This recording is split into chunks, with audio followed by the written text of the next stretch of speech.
The text arrived just 3 days before Thanksgiving. My own son wrote, "Dad, Thanksgiving is for family. You aren't invited." Before I could even process the pain, his wife added, "Maybe one day you'll earn a seat at our table." I stared at the screen for almost a minute. Then I typed just one word. Understood. 30 seconds later, I canceled every payment I had quietly been making for years. Exactly 1 hour later, my phone showed 95 missed calls. What happened next changed our family forever. For years, I believed being a father meant helping without expecting anything back. After my wife passed away, my son became my whole world. I worked overtime, skipped vacations, and emptied my savings to make sure he graduated debt-free. When he married, I even paid the down payment on their house because I wanted them to start life without financial stress. They insisted they were independent, but every month I quietly covered expenses they barely noticed. Their car payment came from my account. Their phone plan, streaming subscriptions, and part of their mortgage were all on automatic payments linked to my bank.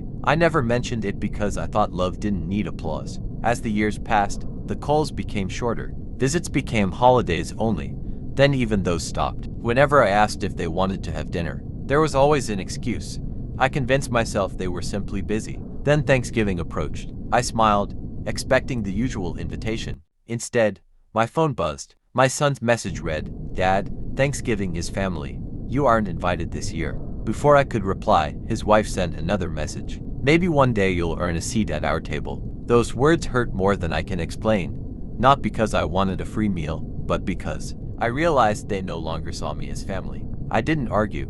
I didn't beg. I simply replied, "Understood." Then I logged into my bank account. One by one, I canceled every automatic payment connected to their lives. Car loan, insurance, phone plan, streaming services, utility assistance, everything. I closed the laptop, poured myself a cup of coffee, and sat in silence. An hour later, my phone exploded. Missed call after missed call, text after text. "Dad, what happened? Our cards aren't working. The bank rejected the payment. Please answer." By bedtime, there were 95 missed calls. The next morning, my son stood at my front door looking exhausted. He wasn't angry anymore. He was scared. He asked why I had done it. I calmly showed him the screenshot of his Thanksgiving message. Then I asked one question.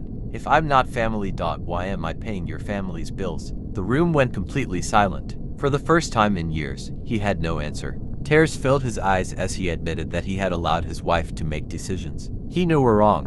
He confessed that they had slowly taken my generosity for granted until it felt like an entitlement instead of a gift. I told him I didn't cancel the payments because I wanted revenge. I canceled them because respect cannot be purchased. If someone believes you don't deserve a seat at their table, they shouldn't expect unlimited access to your wallet. Months later, my son returned again, not asking for money, not asking for favors, just asking for another chance to be my son. This time, he came alone. He apologized without excuses. He accepted responsibility. And for the first time in years, we shared a simple dinner together. No expensive food, no luxury house, just two people rebuilding something far more valuable than money. Trust. That Thanksgiving taught us a lesson neither of us will ever forget. Money can provide comfort, but it can never replace gratitude. If someone treats your kindness like an obligation, they may not appreciate your sacrifice until it's gone. Sometimes the strongest response isn't yelling. It's quietly removing the support they never noticed you were giving.